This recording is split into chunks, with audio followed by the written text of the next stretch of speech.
Correspondence course ma. Yes, correct. No. अस्तु सुब्रह्मण्यो प्रार्थनाश्लोकाः वदति वा? हा ma. वक्रतुण्ड महाकार्य सूर्यकोटि समप्रभा निर्विघ्नं कुरु मे देव सर्वकार्येषु सर्वदा सरस्वती नमस्तुभ्यं वरदे कामरूपिणि विद्यारम्भं करिष्यामि सिद्धिर्भवतु मे सदा गुरुब्रह्मा गुरुर्विष्णु गुरुदेवो महेश्वरः गुरुसाक्षात् परं ब्रह्म तस्मै श्री गुरवे नमः। येनाक्षरसमाम्नायम् अधिगम्य महेश्वरात् कृष्णं व्याकरणं प्रोक्तं तस्मै पाणिनये नमः। वाक्यकारं वररुचिं भाष्यकारं पतञ्जलिं पाणिनीं सूत्रकारं च प्रणतोऽस्मि मुनित्रयम्। नमो नमः, धन्यवादः।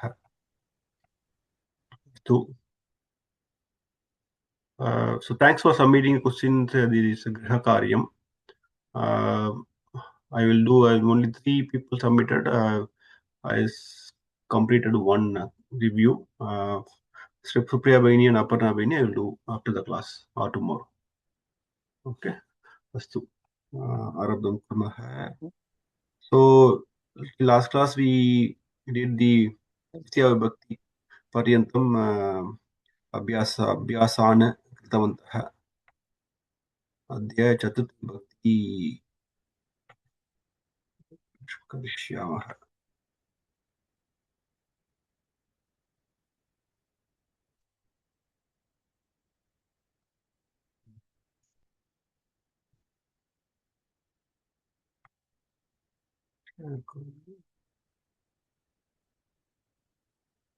मम पठनं दृश्यते वा? हा महोदय। अस्तु। अपर्णा भगिनी भवती पठति वा प्रथमश्लोकः? रामाय रामभद्राय रामचन्द्राय वेदसे रघुनाथाय नाथाय सीताय पतये नमः। सीताय पतये नमः। पठतु। विद्या विवादाय धनं मदाय शक्तिः परोषां my screen is hiding. परेषां परपीडनाय कलस्य साधोः विपरीत मेदत् ज्ञानाय दानाय च रक्षणाय। सम्यक्। विद्या विवादाय धनं मदाय शक्तिः परेषां परपीडनाय कलस्य साधोः विपरीतमेतत् ज्ञानाय दानाय च रक्षणाय। Okay, what is the common thing in both the shlokas? Ramaya, Bhadraya, I think fourth, Chaturthi Vibhakti. सम्यक्। स्वागतं सुस्वागतं सुचित्रा भगिनी। धन्यवादः महोदय। धन्यवादः। अस्तु। So in this sloka, both slokas all are in Chaturthi Vibhakti. Ramaya, Ramabhadraya, Ramachandraya, Vedase, Raghunathaya, Nathaya, Sithaya, Pataye Namaha. So Vidya, Vivadaya, Madaya, Parapidhanaya, Jnanaya, Danaya, Rakshanaya. I think the first shloka is very most of you know this. So Ramaya. So what is Namaha? Namaha is Upapada Vibhakti. When we use Upapada Vibhakti, so the Yaha Namaha Yoga asti, Yaha Shabdaha Namaha Yoga asti. So Tasya Shabdasya Chaturthi Vibhakti Bhavati. Okay. So Ramaya Namaha, Ramabhadraya Namaha, Ramachandraya Namaha, Vedase Namaha, Raghunathaya Namaha, Nathaya Namaha, Sitayah Pataye Namaha. So सीतायाः कस्मिन् विभक्त्यां भवति? कस्यां विभक्त्यां भवति?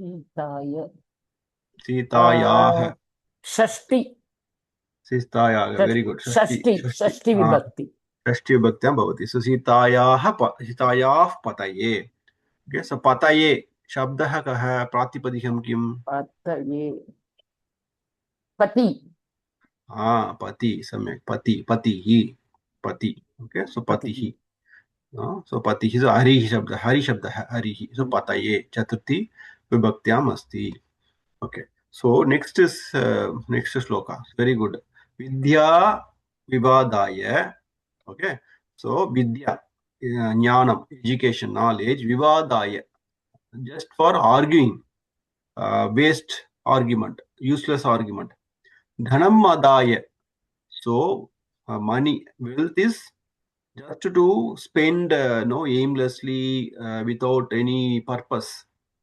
shakti paresham parapeedanaya so power strength is to harm others injure others torture others parapeedanaya okay so education just for knowledge is for argument wealth is for just spending aimlessly and power or strength is for injuring or harming others these are all whose quality khalasya kalasya means kala means dushtasya villain kalasya you have to read like that kalasya vidya vivadaya kalasya dhanam adaya kalasya shaktihi paresham parapeedanaya so dushtasya vidya just to argue always for everything dushtasya dhanam just to waste the money dushtasya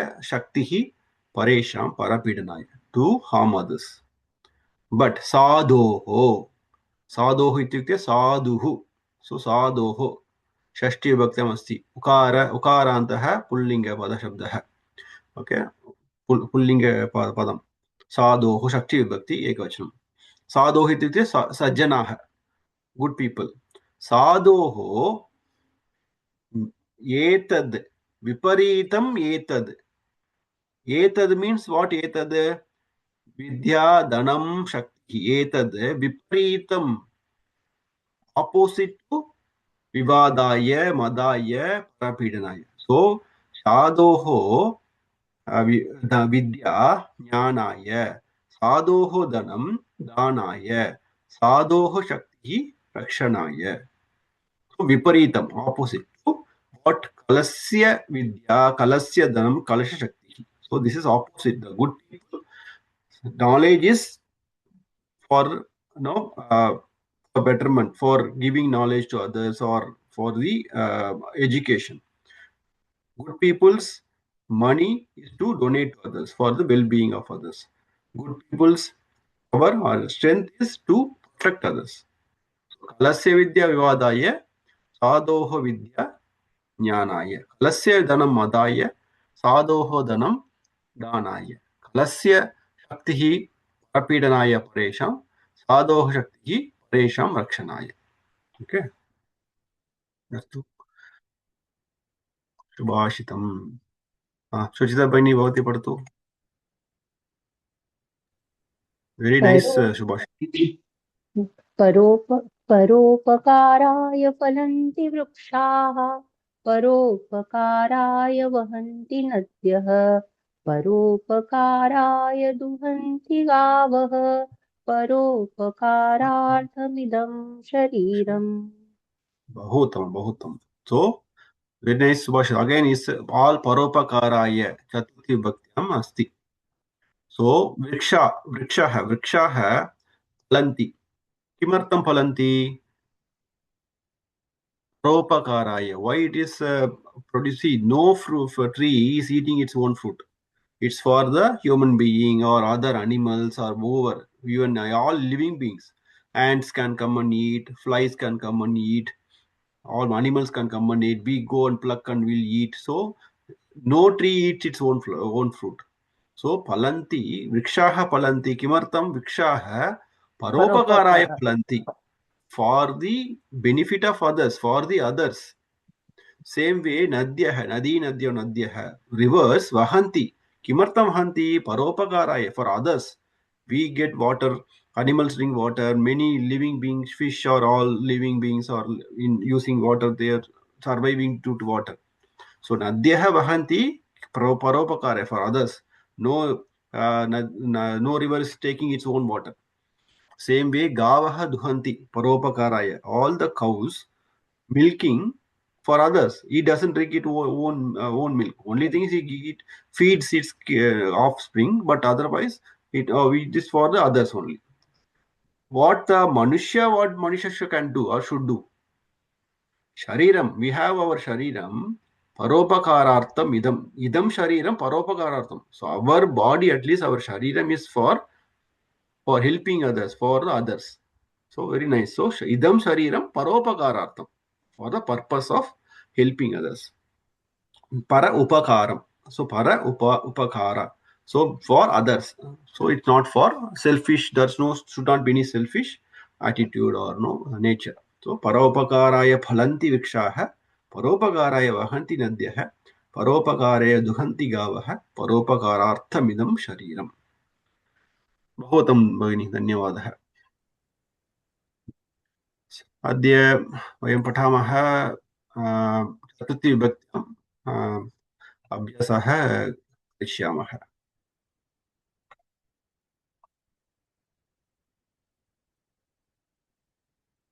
You want to go through the Chaturthi Bhakti Rupani first, or can we do the Abhyasa straight away? Astu. Udaharananugunam Vakyani Rachayantu. So tatra kechana shabdaha santi. So Pitamaha, Janakaha, Janani, Agraja, Anujaha, Pitamahi. Udaharanam asti tatra Pitamaha Janakaya Prasadam Dadati. So it's going clockwise. Okay, so so you have to use the next word in Chaturthi Vibhakti. Supriya Benivati Karutu Agrima Vakyam. उदाहरणः पितामह जनकाय प्रसादं ददति. Pitamaha पितामहः जनकाय प्रसादं ददति. जनकः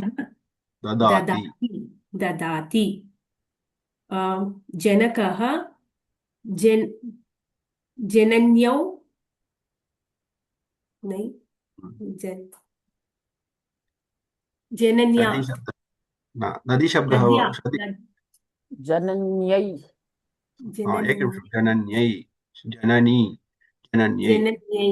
नदी नद्यौ नद्यः नदीं नद्यौ नदीः नद्या नदीभ्यां नदीभिः नद्यै नदीभ्यां नदीभ्यः. सो नद्यै जनन्यै जनकः जनन्यै प्रसादं ददाति. सम्यक्. अपना भगिनी. जननी अग्रजाय प्रसादं ददति. आकारान्त स्त्रीलिङ्गपदं. सीता अग्रजायै प्रसादं ददति. ददाति. सारी ददाति. धन्यवादः. सुचिता भगिनी.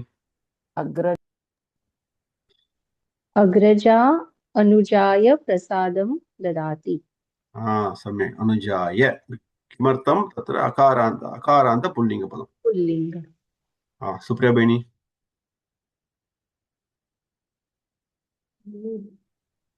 अनुजः पितामह्यै प्रसादं ददाति.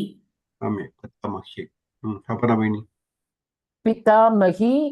पितामहाय प्रसादं ददाति. पितामहाय प्रसादं. सम्यक्. ओके. कोष्टके विद्यमानानां शब्दानां साहाय्येन वाक्यानि रचयन्तु. तत्र वामपङ्क्तिः अस्ति, दक्षिणपङ्क्तिः अस्ति, मध्ये केचन शब्दाः सन्ति. सो वामपङ्क्ति स्वामी कर्तृपदं, सेवकाः वेतनम् अस्ति. ओके, वेतनं इस् कर्मपदं. सो सेवकाः. सो मध्ये पङ्क्त्यां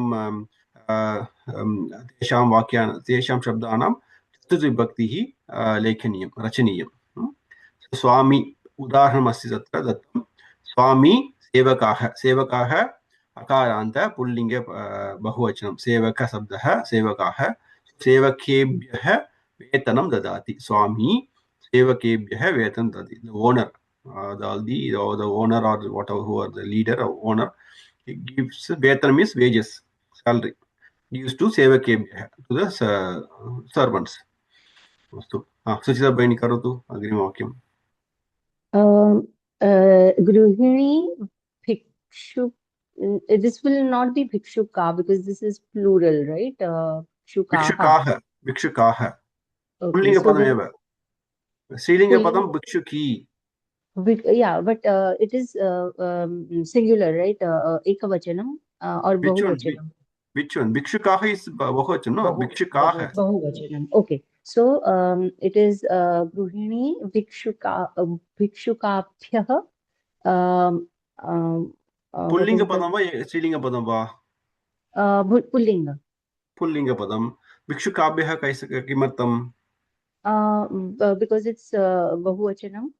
बहुवचनं चतुर्विभक्ति Oh, sorry. No, Chaturthi, yes. Chaturthi and Panchami, both of them are bhikshu. I mean, no we are doing one chaturthi now we are doing chaturthi yeah. okay भवती रामशब्दः वदतु रामशब्दः चतुर्थी विभक्ति पर्यन्तं रामाय रामाभ्यां रामेभ्यः रामाय किम् ओके ओके रामाय रामाभ्यां रामेभ्यः रामेभ्यः yeah. सो भिक्षुकेभ्यः किल भिक्षुकाभ्यः किमर्थम् केभ्यः sorry गृहिणी भिक्षुकेभ्यः अन्नं ददाति just it's given the top सेवकाः सेवकेभ्यः yeah. okay so all of them are bahuvachan sorry अस्तु प्रिया भगिनी अधिकारी सैनिकेभ्यः पुरस्कारं ददाति पुरस्कारम् उत्तमं पुरस्कारं ददाति सो वेतनं वर्णं नपुंसकलिङ्गे अस्ति सो प्रथमाविभक्ति वा द्वितीयाविभक्ति वा भेदः नास्ति रूपे सो पुरस्कारः पुरस्कारं तत्र पुरस्कारः पुरस्कारं कर्मपदम् अपर्णा भगिनी प्रधानाचार्यः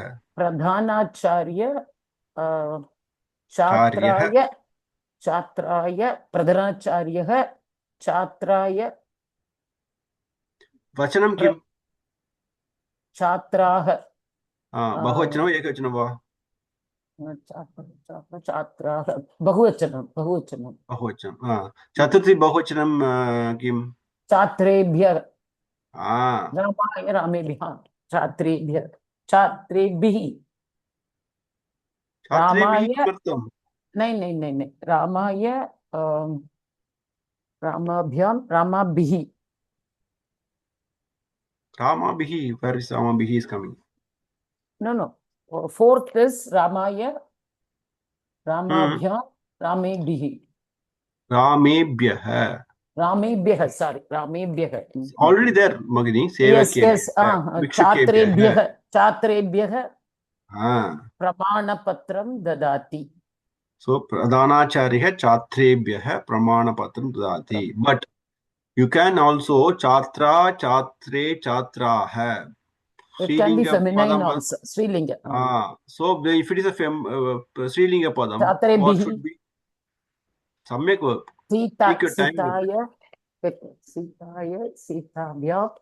sitaya samyak na sitaya asuddham not sitaya this not only ramaya akaranta only chaturthi ramaya not sitaya sitabhyam Sita शब्दवद् Sita शब्दं वदतु विभक्ति रूपेण वदतु सीतायै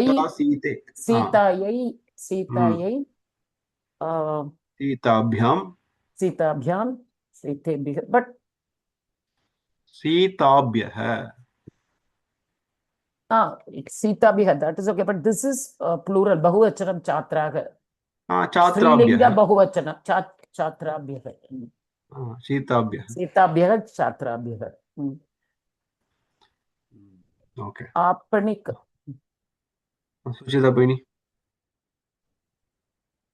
आपणिकः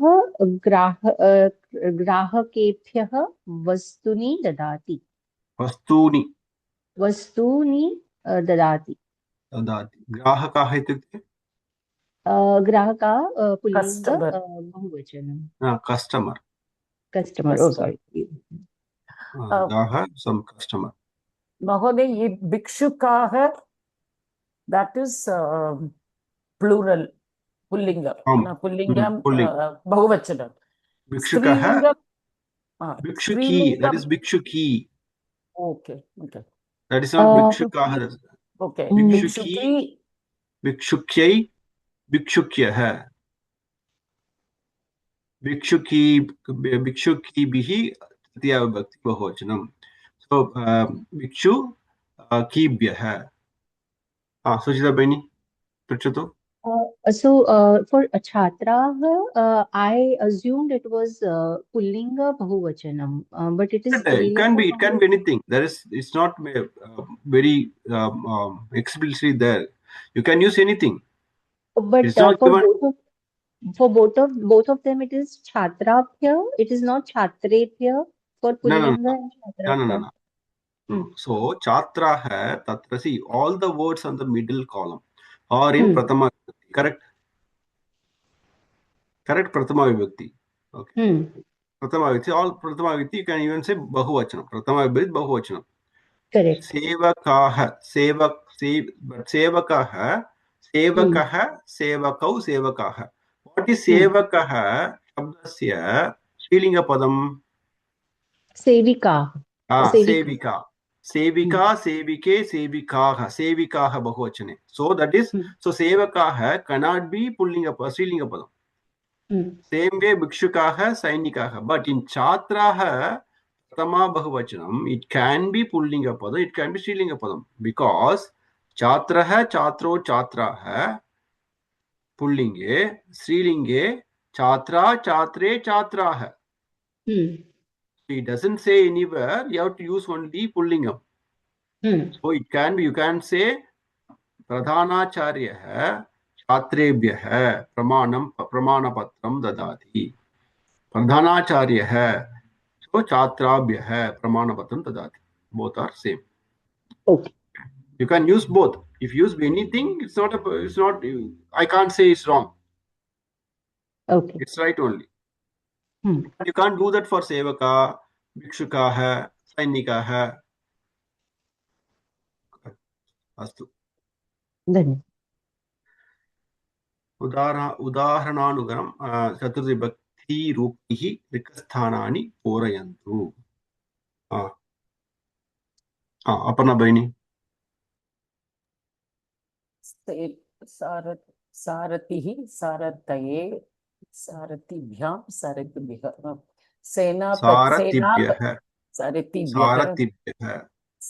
सारथिभ्यः not the सारथिभ्यः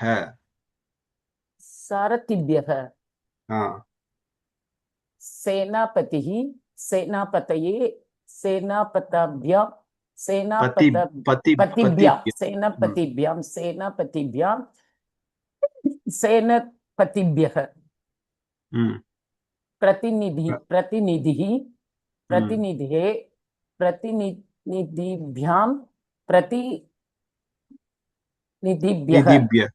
प्रतिनिधिभ्यः वटुः एकनिमिषं सुप्रिया भगिनी भवती करोतु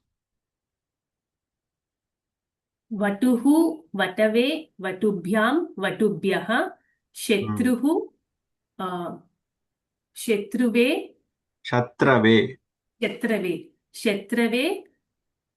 शत्रुभ्यां शत्रुभ्यः दस्युः दस्यवे दस्युभ्यां दस्युभ्यः सम्यक् धन्यवादः सुचिता भगिनी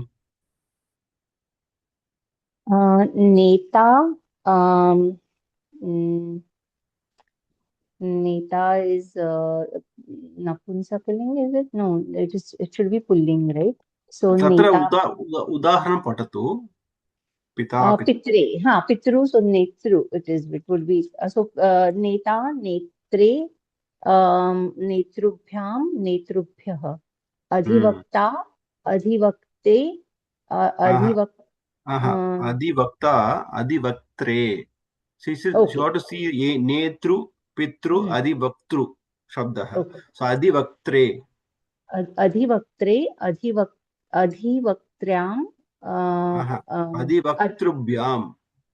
अधिवक्तृभ्याम्, अधिवक्तृभ्यः. सम्यक् सम्यक्. Aparna Beni. सन्ततिः प्रथमम् एकनिमिषं प्रथमम् उदाहरणं पठतु. ओके. भूमिः, भूम्यौ, भूम्यै, भूम्ये, भूमिभ्यां, भूमये, भूमये, भूमये, भूमिभ्यां, भूमिभ्यः. सन्ततिः, सन्तत्यै, सन्तत्यै, सन्तत्ये,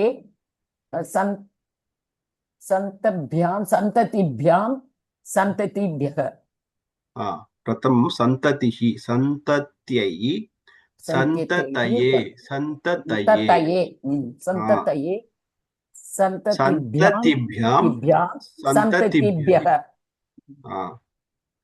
मूर्तिः, मूर्तिः, मूर्तये, मूर्तये, मूर्त्यै, मूर्त्यै, मूर्त्यै, मूर्ते, मूर्तये. मूर्तये. You said first correct, second time you are saying wrong. Okay, so go slow, don't rush. Murtyai, murtaye. Murtyai, murtaye, murtibhyam, murtibhyah. Samyak, samyak. Supriya Bani. Tanuhu, tanvai, tanave, tanubhyam, tanubhyah. Denuhu, denvai, denave, denubhyam, denubhyah. Rajuhu, rajvai, Rajuhu, rajuhu, rajvai, rajva, rajve, rajubhyam, see, there's rajubhyah. two ja.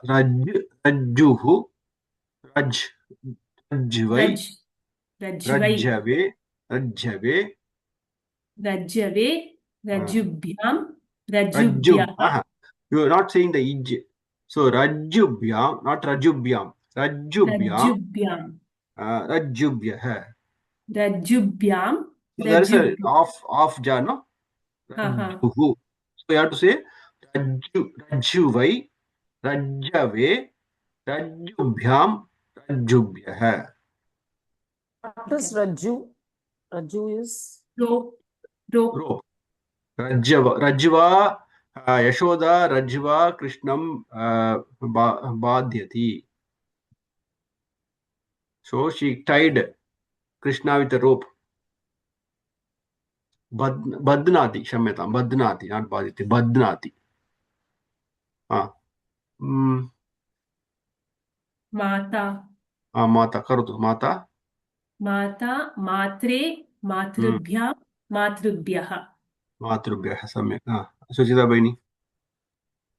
दधी, दध्ने, दध्ने, दधिभ्यां, दधिभ्यः. वारी, वारणे, वारणे, वारिने, वारिणे, वारी, वारी, वारिणे, वारिभ्यां, वारिभ्यः. Shall I continue? Madhu, madhu, madhune, madhubhyam, madhubhyah. Vastu, vastu, vastune, vastubhyam, vastubhyah. Vastubhyah, samyak. महोदय एक doubt महोदय. वारी एकः प्रश्नः अस्ति. Vari is varne or varane. Half vra will come or full? No, varine, not varne. Varine. Varine. Dadi is half. It's becoming dadne. So it's vari, varine. Yes. Okay. Maybe there can be two forms. In the slides before, I put only one form.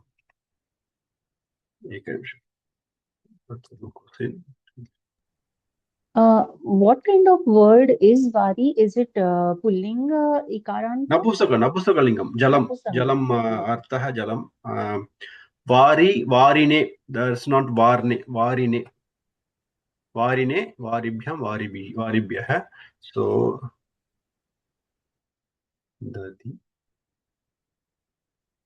yeah.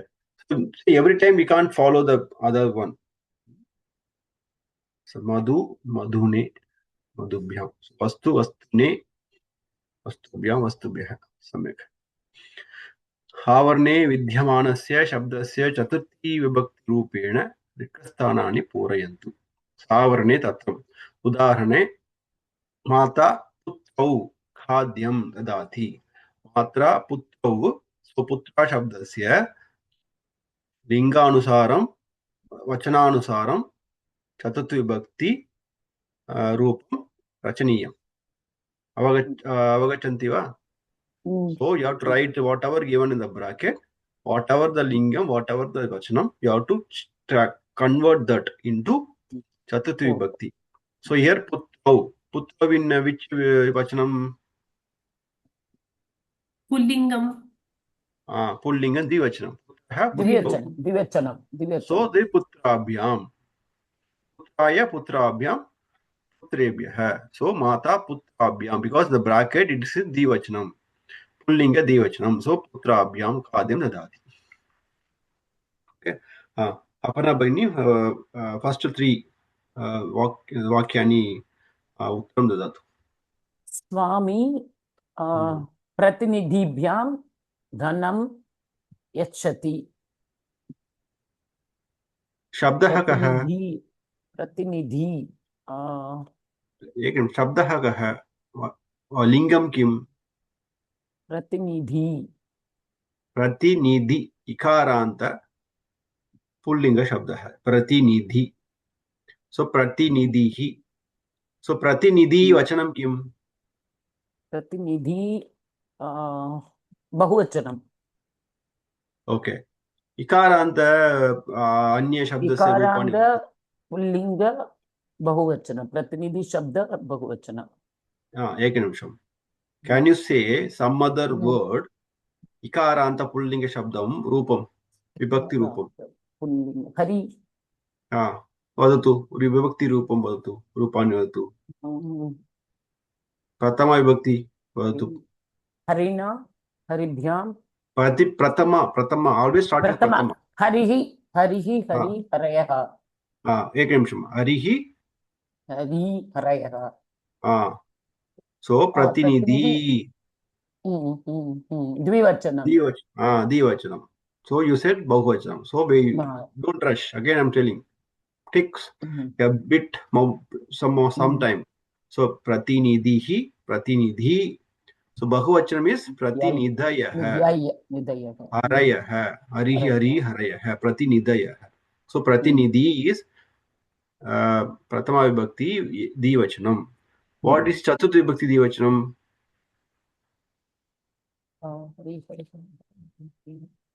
Haraye, haribhyam. Haribhyam, haribhihi. Haribhyah, not haribhi. Haribhyah. So haribhyam. So pratinidhibhyam. Pratinidhibhyam dhanam yachati. Yachati. Saha dash upayanani dadati. Saha मित्राभ्याम उपायनानि ददाति. मित्राभ्याम सम्यक्. अनुजा बंधु मधुरं यच्छति.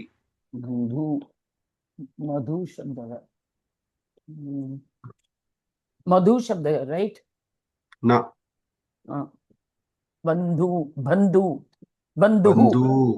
बंधु.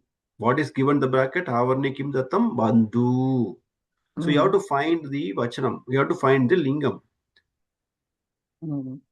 Bandhuhu. So which sabdam, which word it is relating to? That's why I said you need to remember one, like Rama shabda hai, Sita shabda hai, Nadi shabda hai. You have to remember that. So this one is Guru shabda hai, Ukaranta hai, Pullinga padam. Guruhu, Guru. Guravah. So this is also Dvachanam. Bandhuhu, Bandhu, Bandhavah. What is Chaturthi Vibhakti? Gurave, Gurubhyam, Gurubhyah. Bandhave, Bandhubhyam, Bandhubhyah. So here, Anuja bandhubhyam madhuram yashati. Anuja, Bandhubhyam, Madhuram Yachati. So the first Pratama Vakyatraye Dvachanameva Tatra Dattah. Astu Bhaini, Dhanyavadah. Very good. Suchita Bhaini. Nartakyau. So that will be Nartaki. I'm going through my notes, okay? So Don't go to notes. So Nartaki. Remember one word, Nadi Shabdavat. yeah, Nadi. no, Nartakyau is what vibhakti I'm thinking. See, I mean, whatever what given in the Vachanam. whatever given in the bracket, all are in Pratama Vibhakti. Okay. Yeah. Nartakyau. What is Nadi Shabda Rupani Vatu? Nadi. Nadyau. Nadi, Nadyau, Nadyah. Nartaki, Nartakyau, Nartakyah. Dvivachanam, right? Dvivachanam. So yeah, so Chaturthi is Nartakya Bhyam, Nartakya Nartaki Nartaki Bhyam. Nartaki Bhyam. Nartaki Bhyam. Adhyakshah Nartaki Bhyam Puraskaram Dadati. Dadati, samyak. Aham Bhratarau Vastrani Yachami. Bhratarau Dvivachanam. Dvivachanam. Bhratarau Bhratarah. So aham bhratarabhyam vastrani yachami. Okay. No, you only read that Pita Shabda. Okay. Before Pita Shabda. Can you remember the Chaturthi Vibhakti Rupani of Pita? Or Neta also you read. Both you only read. You read Pita, Neta, Adivakta. Remember? Yes. And I forgot. So Pita was Pitru. Pitre. Pita, Pitre, Pitrubhyam, Pitrubhyah. Neta, Netre, Netrubhyam, Netrubhyah. Adivakta, Adivaktre, Adivaktrubhyam, Adivaktrubhyah. So here Bhrataro. So Bhratre, Bhratrubhyam, Bhratrubhyah. You have to go back to the Pratipadikam. You cannot derive from this. Bhratas. Not all the. It's very easy for Rama Shabda. Ramo, you can put Rama Abhyam. Sita, Sita Abhyam. It's not for every word. This is Rikarantaha. Okay, so Bhrataro from Bhrata, you can take Bhrata Abhyam or something. It's Bhratrubhyam. Bhratrubhyam. Okay. Bhratrubhyam was aham Bhratrubhyam vastrani yachami. Samay. Adhikari, Sevike. So this is Dvivachanam Striling, right? Sevika. Always start Akaranta. Strilinga Shabda. Sevika Shabda. Sevika Shabda. Adhikari Sevikabhyam Rupyakani Dadati. Sevikabhyam Rupyakani Dadati. Samyak. Dhanyavad Bhani. Supriya Bhani. Agrajah. Denubhyam Trunani Yachati. Denu. Okay, Denu. Ditya Dvachanam. Ditya Vibhakti. No, Dvachanam. Pratama Vibhakti Dvachanam. So Denubhyam. Trunani Yachati. Bhavan Karyakartarau. Dvivachanam. Karyakartarabhyam. Just now I told Sujita Bhani. Same word, same thing only. Karyakarta. Tedama Vibhakti. Ekvachanam Karyakarta. Pratipadikam kim? Karyakarti. No. Go slow. Pratipadikam kim? Antahakaha. Just now I explained to Suchita Bhagini, Bhratarau. She also did the same mistake. You also did doing the same mistake. What is Bhratarau? What she said for Bhratarau? What's the answer for Bhratarau? Karyakartarau. Bhratarau. What is Bhratarau? Dvachanam, Chaturthi Bhakti.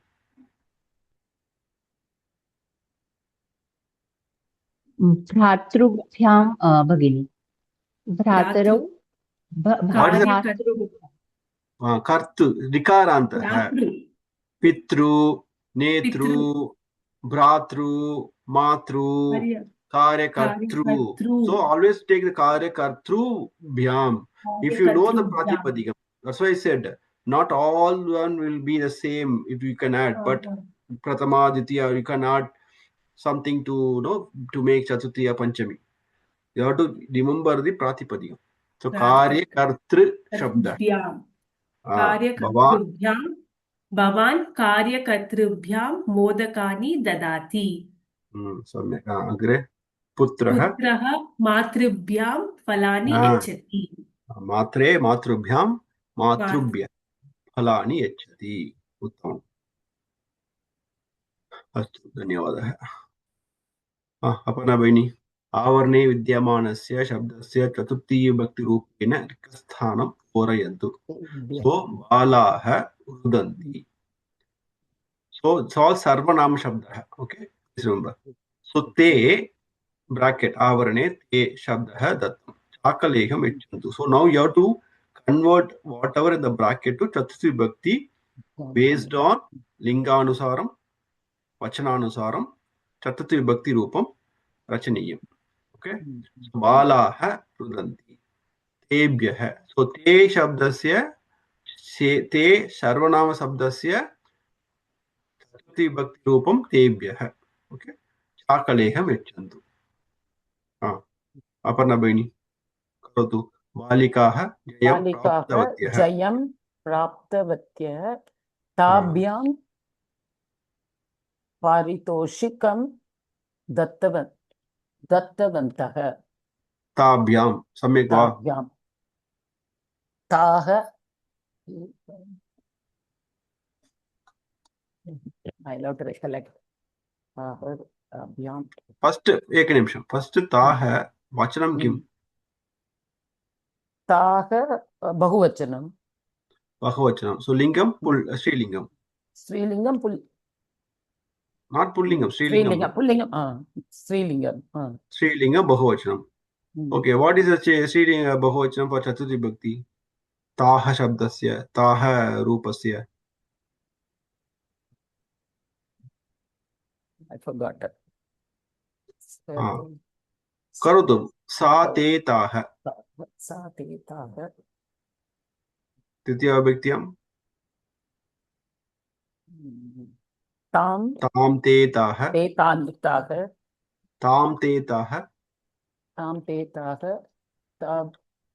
तया ताभ्यां ताभिः तस्यै ताभ्यां ताभ्यः no you suddenly immediately say ताभ्यां right ताभ्यां is द्विवचनम so तस्यै ताभ्यां ताभ्यः so ताः ताभ्यः पारितोषिकं दत्तवन्तः so I am asking you ताभ्यः you are saying ताभ्यः पारितोषिकं दत्तवन्तः काभ्यः पारितोषिकं दत्तवन्तः बालिकाः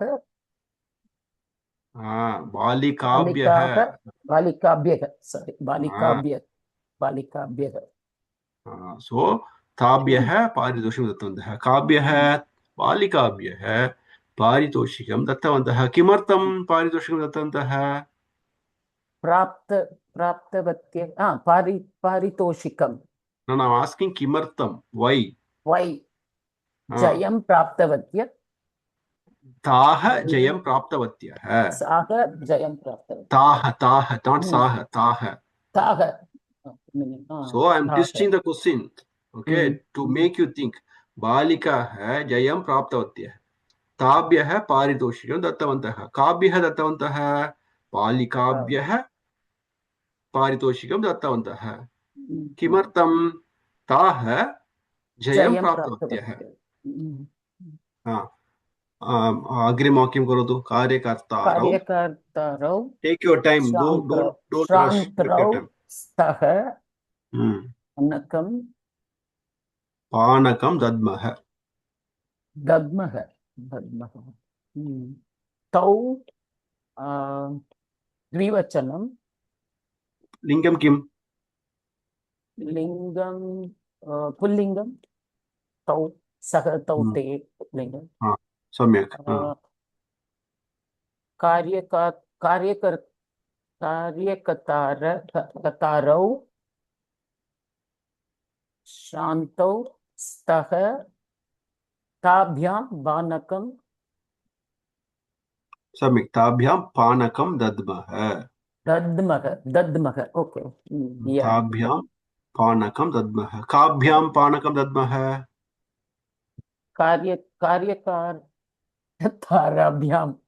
कार्यकर्ताभ्यां See, now you also forget. Just 2 minutes before, we had discussion with Supriya Beni, जयं right? प्राप्त ओके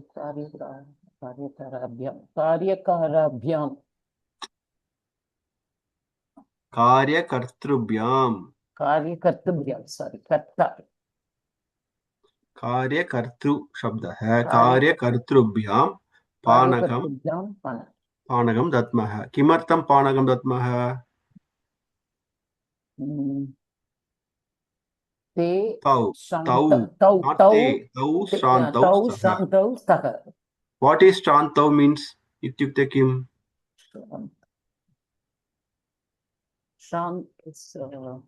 श्रान्तः इत्युक्ते किं श्रान्तः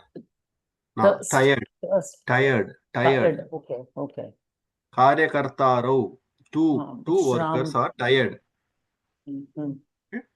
अस्तु धन्यवादः भगिनी सुप्रिया भगिनी सुचिता भगिनी सुचिता भगिनी करोतु संस्कृतभारती सेवां करोति तस्यै सहकारं यच्छन्तु तस्यै सहकारं यच्छन्तु कस्यै सहकारं यच्छन्तु संस्कृतभारती सहकारं यच्छन्तु अशुद्धं तस्यै सहकारं यच्छन्तु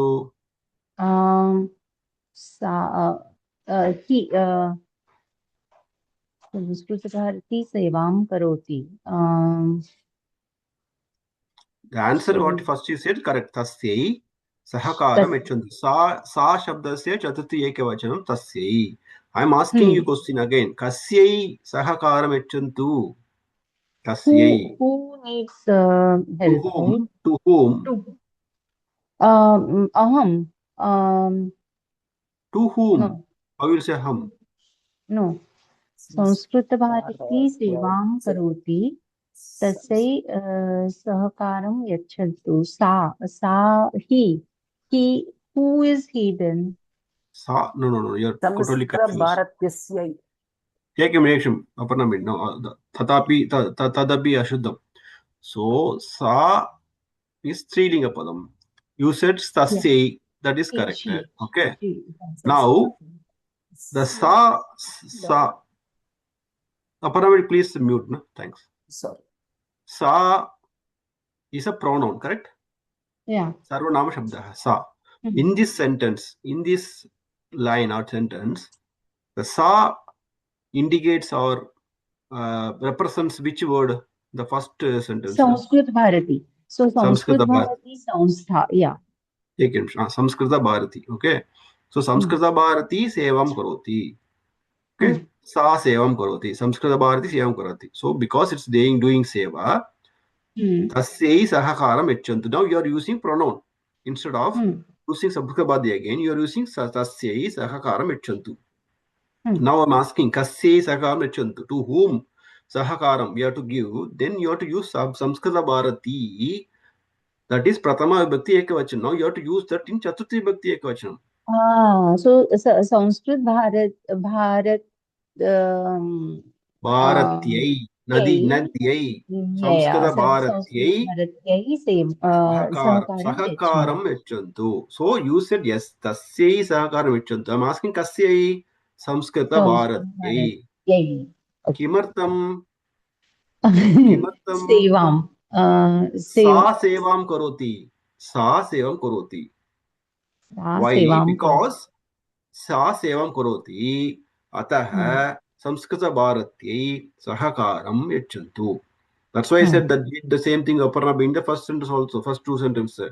बालिकाः जयं प्राप्तवत्यः. So ताः ताभ्यः पारितोषिकं दत्तवन्तः. काभ्यः बालिकाभ्यः. किमर्थं ताः जयं प्राप्तवत्यः अतः बालिकाभ्यः पारितोषिकं. So you have to link all these things, you have to remember all those things. Whatever the question comes, you have to use the appropriate. So there sa in this sentence, sa is pronounced. Sarvanam shabdah. Kasya kasyaah shabdasya Samskrita Bharati shabdasya pronoun sa. Now you have to you're changing it to chaturthi to tasyai. That's correct.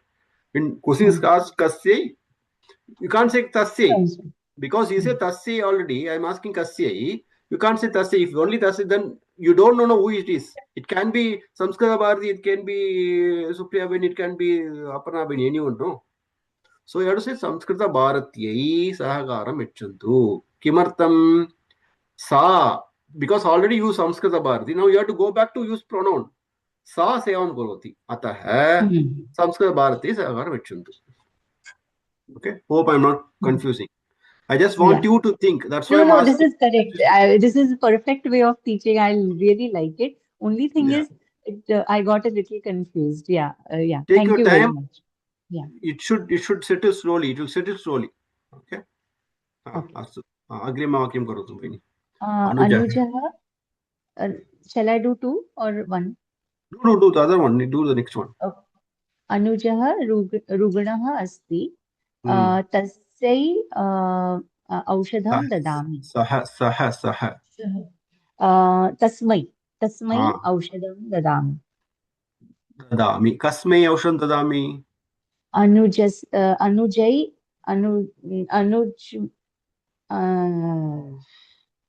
अनुजः is so Ramah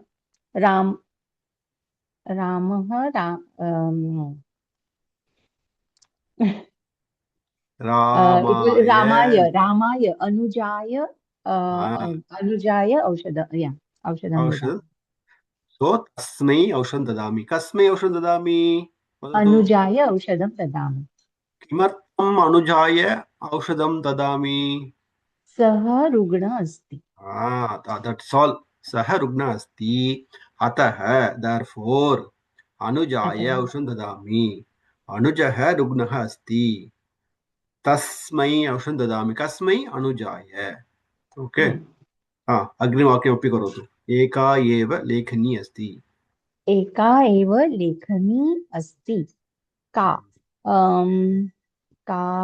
will be सा. So कस्यै ददानि. कस्यै ददानि. कस्यै ददानि. कस्यै ददानि. So that's a question actually. That's no answer. Kasya dadani is asking. What's the first sentence? Eka eva lekhini asti. Only one pen is there. There are many people. Now we have 4 people. Okay. Eka lekhini asti. Kasya dadani. Okay. Now another question now. Okay. Now let me ask. Let me see who answers correctly. Dadani. Lakara kaha.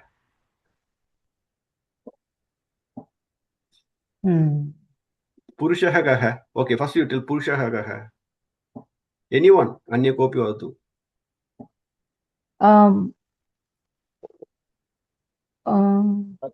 उत्तम पुरुषः नास्ति.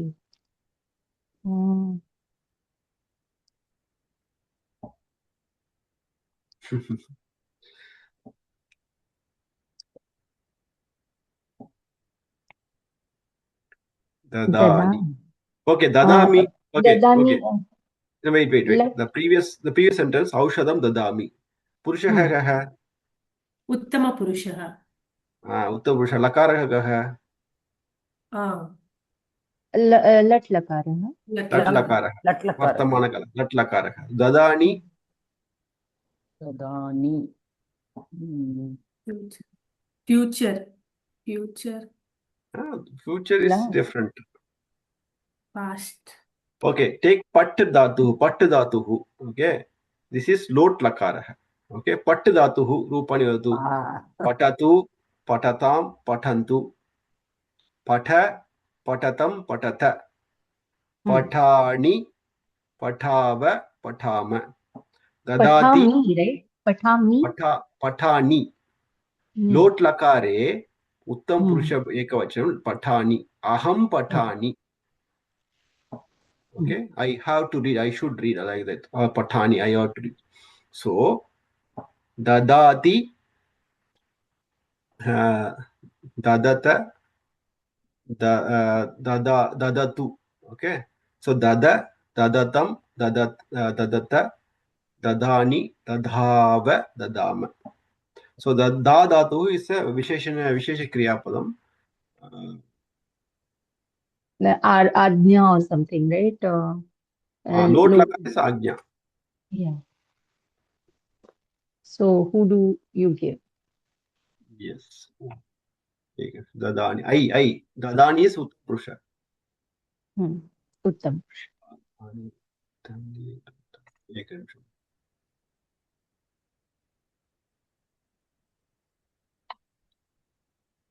Dadatu, dattama, dadatu. Dattat or dehi, dattam, datta. Dadani, dadava, dadama. Okay, dadani. So when you say ni, patani, khadani, you have to remember. Lot lakara hai, uttam purusha ekvachanam. Lot lakara, we haven't done that much, right, Mahoday? We have done Lang. No, I think we have already saw the rupams, right? No. Lot lakara we didn't. I'll check again in our slides. I think we have done all the 5, I think, if I'm not wrong. Maybe I think if we have not done one, that is Vidhiling lakara, if I'm not wrong. We have done other. Lot lakara we have not done. Mahadya, lang, lat, lut. Only 3 we have so done. lat is Vartamana kala. Right. Lang is Bhuta kala. Lit is Bhavishyat kala. Lot Pratna Agnya and Vidhiling lakara. So you mentioned it. Mentioned it. No, he mentioned it, but he didn't do that mention. Okay, no problem. We'll do. Dhanyawad. At least if we have one slide with all of them with that Pathani, yes. That would be good. And Dhatu Rupa also. We'll do that once we complete the Vibhakti Abhyasa, then we. Yeah, Vibhakti is only getting so. The problem is now I have done the the whole Rama thing, Pullinga, and now going on to the other, I get confused with the pronouns. Pronouns are pronouns not is slightly confusing, yes. Yeah. But you have to, as he said, you have to remember the pattern. Yeah. Very, very simple question. Did you practice or not? I did practice, but I'm way behind. Yeah, I'm way behind. We have practiced, but only when you apply, you make mistakes. No, when you application, we don't. See, you practice. I'm way behind in practice. I'm doing still Pullinga, Akaranta. So yeah, my bad. No, even in pronouns, you get sometimes, unless you practice in sentence, it becomes difficult. You remember the table. Bhagini, 1 minute. See, you don't find excuses. Why I'm saying practice by heart. But when you see you may not know which vibhakti, but at least you should know which lingam, which vachanam. You should not go wrong if you practice by heart it. You may go wrong in which vibhakti because there are 2-3 forms are same. Tabhya hai, tabhyam, tayoho. So that's some. You may go wrong in vibhakti, but not in vachanam and lingam. You have to remember Sahataute, you should not. Pratama Ditya also, you should not do mistake. No. Very simple. Sahataute, tam tautani. There also, you should not, if you are doing mistake, then something you are not remembering. So, then if you are practicing, you are doing proper regular abhyasam, but if you are remembering, then you have to change your method. That method you have to find. Astu, okay. Supriya Bhini, karotu. Saptamawakyam. Sarve सर्वे sevam. सेवां कर्तुम् इच्छन्ति Dash ते avasaram ते kalpayamah. तेभ्यः अवसरं कल्पयामः. Don't say tebhyam. Tebhyah तेभ्यः avasaram. अवसरं कल्पयामः. Kebhyah avasaram kalpayamah. सर्वेभ्यः सम्यक्. सर्वेभ्यः किमर्थं? ते सेवां कर्तुम् इच्छन्ति. उत्तमम्. अग्रिमवाक्यं करोतु. अत्र बहूनि पुस्तकानि सन्ति. काभ्यः दद्मः. काभ्यः दद्मः. सम्यक्. अस्तु, उत्तमम्. अग्रे गच्छामः. करोतु. तत्र सेवकः शब्दः अस्ति, रिक्तस्थानानि सन्ति. सो आवरणे प्रथमाविभक्त्यां शब्दाः दत्तम्. अनन्तरं कर्मपदानि सन्ति. क्रियापदम् अस्ति दक्षिणभागे. ओके, सो सेवकः चित्रकारः फलकम् आनयति. So you have to use सेवकः whatever the कर्मपदम् and आनयति क्रियापदम्. सो चित्रकारः, you have to change that one to चतुर्थी विभक्ति. सो सेवकः चित्रकाराय फलकम् आनयति. सुप्रिया भगिनी, करोतु. 2 to 4. सेवकः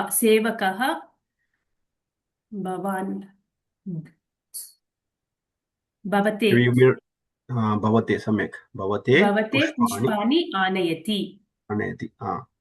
सेवकः पत्न्यै मिष्टान्नम् आनयति. सेवकः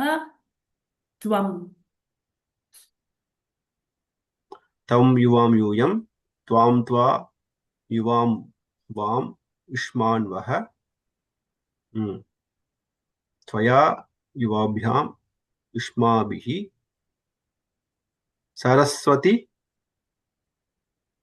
सरस्वती श्लोकं वदतु. सरस्वती नमस्तुभ्यं. तुभ्यं. सेवकः तुभ्यम् अल्पाहारम् आनयति.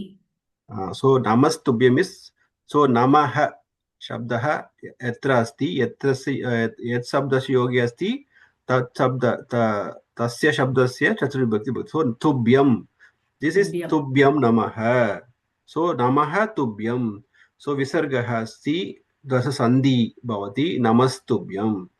Same way, there are 2 words for the certain vibhaktis. Ditiya, Chaturthi, Shashti. Say same way, Tubhyam. What is other word?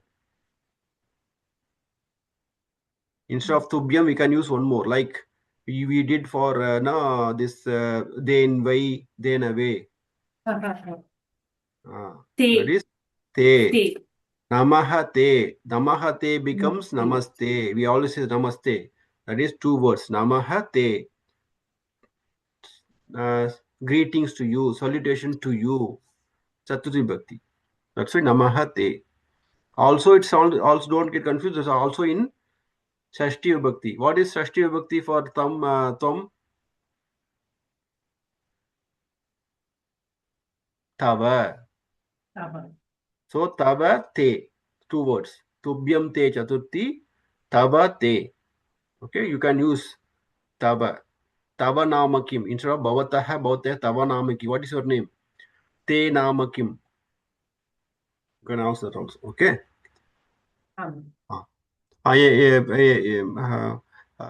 एकं वाक्यमपि करोतु. सेवकः भवत्यै कागदानि आनयति. कागदानि, सम्यक्. अपर्णा भगिनी. सेवकः तस्यै आभूषणानि आनयति. सेवकः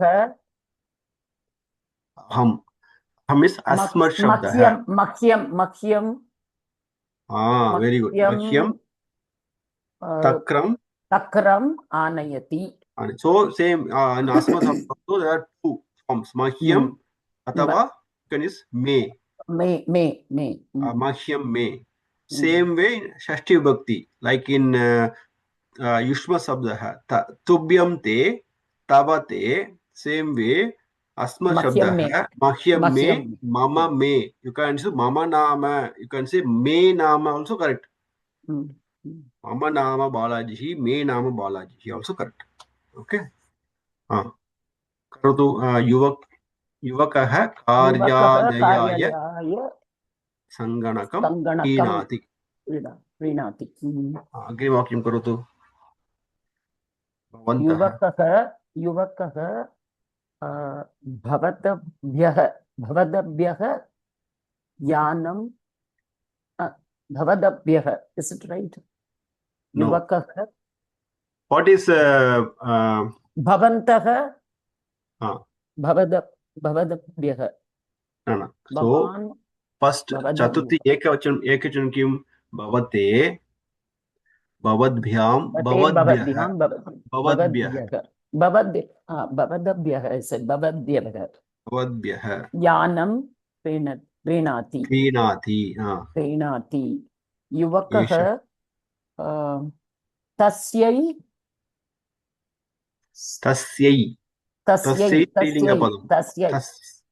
स्त्रीलिङ्गपदं तस्मै सम्यक् तस्मै तद् शब्दः तत्र किं दत्तम् एषः हि एतत् शब्दः एतस्मै सिम्पल् एतस्मै सूतं क्रीणाति सम्यक् धन्यवादः भगिनी सुचिता भगिनी करोतु अग्रिम चतुर्थ वाक्यचतुष्टयम् युवकः तस्यै घटीं क्रीणाति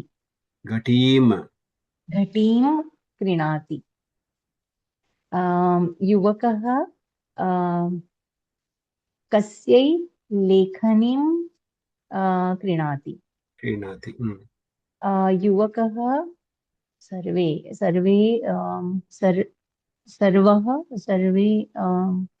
सर्वेभ्यः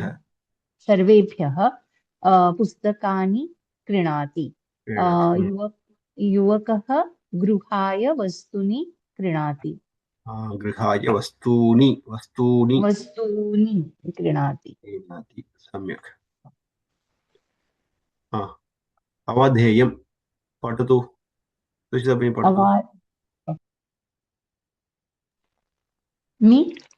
पठतु नमः इति शब्दस्य योगः यत्र तस्य शब्दस्य चतुर्थी विभक्तिः भवति यथा नमः उपपदविभक्तिः योगः यत्र अस्ति तस्य शब्दस्य चतुर्विभक्तिः भवति यथा शिवाय नमः सीतायै नमः लक्ष्म्यै नमः विष्णवे नमः विशेषः नमस्करोमि इति क्रियापदस्य प्रयोगसन्दर्भे द्वितीया विभक्तेः प्रयोगः करणीयः यथा अहं शिक्षकं नमस्करोमि so because nama is there you should not think that is a vibhakti it is in kriya pada namaskaromi so namaskaromi is one word that is in kriya is a kriya padam when you use namaskaromi kriya pada yoga prayoga sandarbhe titiya vibhakti prayogah karaniyah so then you have to use aham shikshakam namaskaromi not shikshakaya tatra ashuddham shikshakam namaskaromi you can't say namah is there using vibhakti no shikshakam namaskaromi because it's joined with kriya pada karomi namaskaromi then you should use always ditiya vibhakti shikshakam namaskaromi. I didn't understand this, Mahoday. So for when you say namaskaromi is used as a one word that is a kriya padam not nama padam like namah is a upapada vibhakti. Yeah. So that's a vibhakti. When you use That I Namah, understood. Yeah, that I understood. That if you are using Namaskaromi, then you do Shikshakam Namaskaromi. But Namaskaromi iti Kriyapadasya Prayoga Sandarbhe. When you use this Namaskaromi, because that is a Kriyapadam, Ditiya Vibhaktehe Prayogaha Karaniyah. So it has to be Ditiya Vibhakti. So instead of, so what you say, Shivaya Namaha, Sitaye Namaha. But when you use Namaskaromi there, Sitam not use Namaskaromi. Shivaya Namaskaromi. It should be Shivam Namaskaromi, Shivam Sitam Namaskaromi, Lakshmim Namaskaromi, Vishnum Namaskaromi. Understood. Yeah. So, okay. Going forward, Rochate ityasya prayoge yasmai rochate tasya chaturthi vibhaktihi bhavati. Rochate ityasya prayoge. This all we have already seen in our previous Chaturthi Bhakti class. Yeah. So Rochate, whenever you use Rochate, like Namaha, so the word which is joined with Rochate, yeah, that one indicating Rochate, the liking, then that will be in Chaturthi Bhakti. Okay. Visheshah yat rochate tasya tu prathama vibhaktihi eva. Yes, yat rochate. What, see, who likes it will be in Chaturthi Bhakti. What he or she likes, that will be in Prathama Bhakti only. Okay? So rochate, when you say rochate, who likes it? Who likes what? Okay? When the who will be in Chaturthi Bhakti. So yasmai rochate, to whom or something. Okay? So that will be in Chaturthi Bhakti. Yat rochate, what is being liked, that will be in Prathama Bhakti. Krudhyati, kupyati, asuyati, irshyati, druhyati, Dushyati. Irshyati, druhyati, इत्येतेषां प्रयोगः यत्र क्रियते तत्र क्रोधादीनां पात्रस्य चतुर्थी विभक्तिः भवति. On whom all these things are expressed, that thing will be, that word will be in Chaturthi Bhakti. So Ravanaha Ramaya Krudati. He is getting angry on Rama. His anger is on Rama. Drukhyati. He hates Rama. So the Rama is, that will be Ramaya. Ravanaha Ramaya Irshyati. He is very jealous about Rama. Asuyati. Irshyati may be considered grudge or something. Asuyati is again jealous. So on whom it is shown that whatever the bhavam, that will be in Chaturthi. That will be in Chaturthi. Yeah, Ramaya. Yes. So udaharananaganam riktasthanani purayantu. So sainikaah kimartam udyogam kurvanti. So desha rakshanam. Sainikaah desha rakshanaya udyogam kurvanti. So Supriya Bhani. छात्राः किमर्थं विद्यालयं गच्छन्ति? छात्राः अध्ययनं, सो अध्ययनाय विद्यालयं गच्छन्ति. जनाः किमर्थं भोजनं कुर्वन्ति? जनाः जीवनाय भोजनं कुर्वन्ति. पर्यटकाः किमर्थं भारतम् आगच्छन्ति? पर्यटकाः किमर्थं भारतम् आगच्छन्ति? पर्यटकाः ज्ञानार्जनाय भारतम् आगच्छन्ति. सर्वे किमर्थं योगासनं कुर्वन्ति? सर्वे स्वास्थ्यवर्धनाय योगासनं कुर्वन्ति. भारतीयाः किमर्थं प्रार्थनां कुर्वन्ति? भारतीयाः मानवकल्याणाय प्रार्थनां कुर्वन्ति. So यदि वयं किमर्थम् इति प्रश्ने किमर्थं शब्दः प्रश्ने उपयोगं कुर्मः चेत् we can say किमर्थम् अध्ययनार्थं जीवनार्थं ज्ञानार्जनार्थं स्वास्थ्यवर्धनार्थं मानवकल्याणार्थं. That also correct. We can use that also. अस्तु, अपर्णा भगिनी. वैज्ञानिकाः किमर्थं विदेशं गच्छन्ति? वैज्ञानिकाः अनुसन्धानाय विदेशं गच्छन्ति. बालाः किमर्थं क्रीडाङ्गणं गच्छन्ति? बालाः क्रीडनाय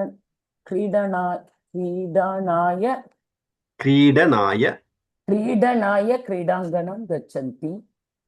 वयं किमर्थं मन्दिरं गच्छामः? वयं अर्चनाय मन्दिरं गच्छामः. पाचकः किमर्थं पाकशालायाम् अस्ति? पाचकः भोजननिर्माणाय पाकशालायाम् अस्ति. सर्वं किमर्थं तत्र सर्वे किमर्थं तत्र समवेताः सन्ति? सर्वे अवलोकनाय तत्र समवेताः सन्ति. समवेताः मीनिंग समवेताः. वदामि महोदय. सुचिता भगिनी, प्रश्नः अस्ति वा? म्यूट् मध्ये अस्ति. Sorry. We can answer this like सर्वे किमर्थं तत्र समवेताः सन्ति, सर्वे अवलोकनार्थं तत्र समवेताः सन्ति. Is that also correct? सम्यक्. All you can use same. किमर्थं you can use अनुसन्धानार्थं, क्रीडनार्थं, अर्चनार्थं, भोजन निर्माणार्थं. In the same sentence. Okay. Aparna Bhagini, you asked Samavetaha. Where did you see this word? In somewhere? Did you see this word in somewhere? Anyone? In one sloka it will come, Mahodaya. Bhagavad Gita Pradama Slokaha. First sloka. What is Dharmakshetre Kurukshetre Samaveta Yudsvaha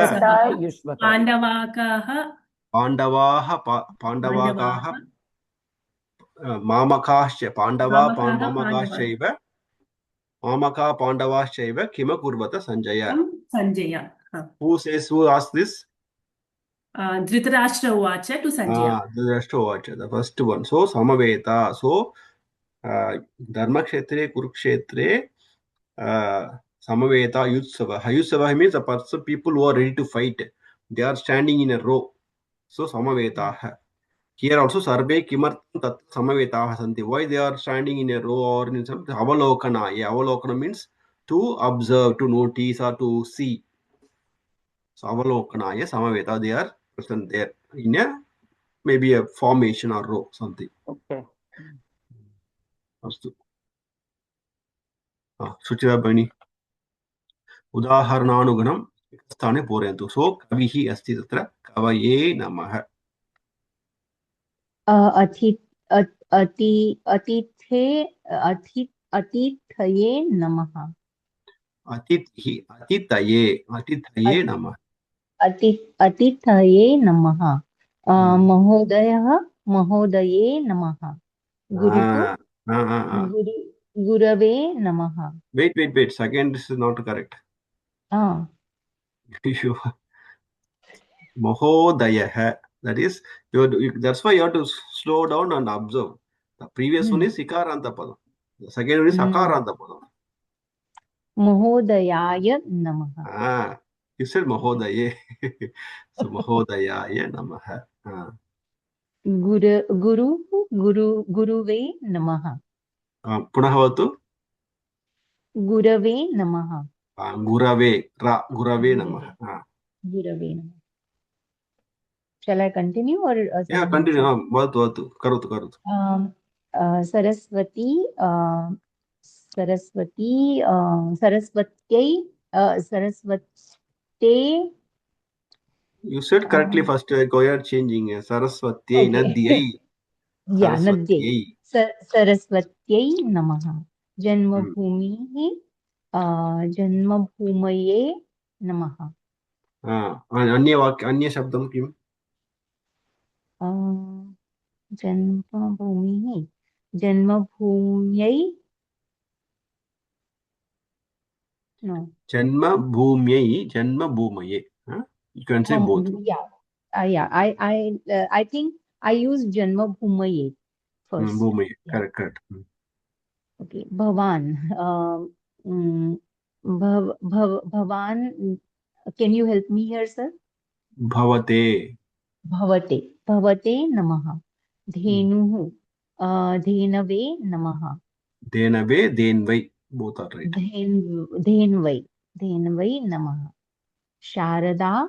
Sharadai. Sharadayai. Sharadayai or Sharadyai? Sharadayai. Sitayai. Ramayai. Sharadayai Namaha. Kulapatihi. Kulapataye Namaha. Kulapataye Namaha. Matre Namaha. Matre Namaha. Samyak. Astu. Bhani. कोष्टकाधारेण उदाहरणानुगुणं वाक्यानि लिखन्तु. सो उदाहरणं बालकः अस्ति मधुरम् अस्ति. सो बालकाय मधुरं रोचते. See, रोचते, when you रोचते, a person who likes will be in चतुर्थी विभक्ति. What he likes, यत् रोचते तत् प्रथमा विभक्त्याम् एव भवति. ओके, कृपया मनसि तिष्ठतु. वदतु. गजः इक्षुदण्डः. गजायै इक्षुदण्डः रोचते. पुनः वदतु. गजाय इक्षुदण्डं रोचते. इक्षुदण्डः यत् रोचते तत् प्रथमविभक्त्याम् एव भवति इति तत्र विशेषः अस्ति. Is all right? यत् रोचते तस्य तु प्रथमविभक्तिः एव. इत्यस्य प्रयोगे यस्मै रोचते तस्य चतुर्थीविभक्तिः भवति.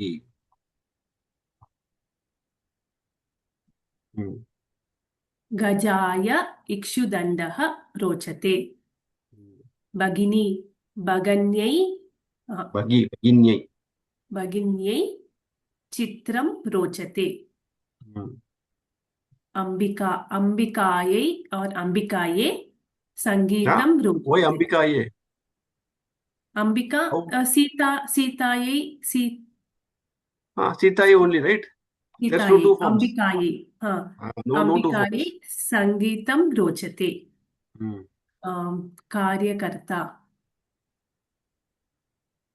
कार्यकर्तायै कार्यं रोचते. कार्यकर्त्यै कार्यकर्त्रे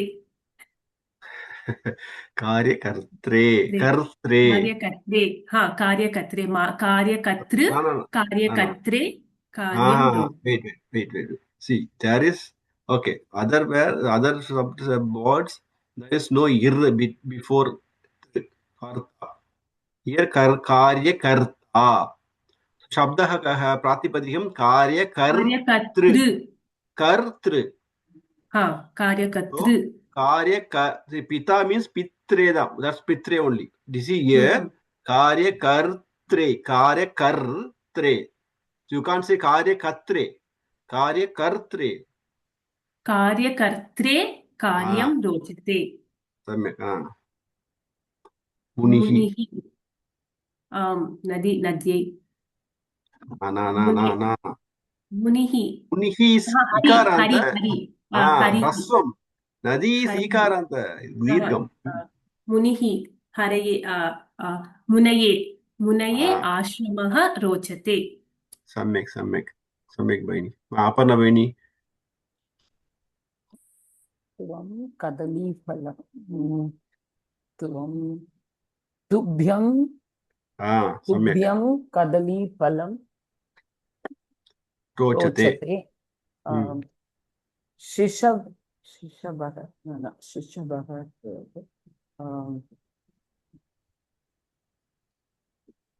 शिशवे सम्यक् क्रीडा शिशवे रोचते शिशवे क्रीडा अहं मह्यं शास्त्रं रोचते मह्यं there is may also no? may correct मह्यं मह्यं may मे सन्तत्यै संस्कृतिः रोचते सन्तत्यै अथवा सन्ततये सन्तत्यै संस्कृतिः रोचते वयं मह्यं मे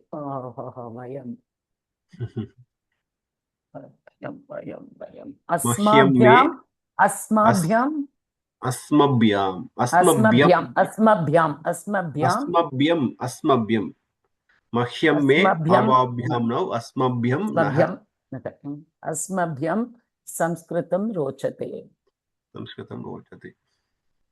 सम्यक् समयः अतीतः so please read the story leisurely प्रसज्ञामः अस्तु सुप्रिया भगिनी मङ्गलश्लोक अवलोकनवती वा महोदय सर्वे भवन्तु सुखिनः सर्वे सन्तु निरामया सर्वे भद्राणि पश्यन्तु मां कश्चित् दुःखभाग् भवेत् भाग् भवेत् मा भवेत्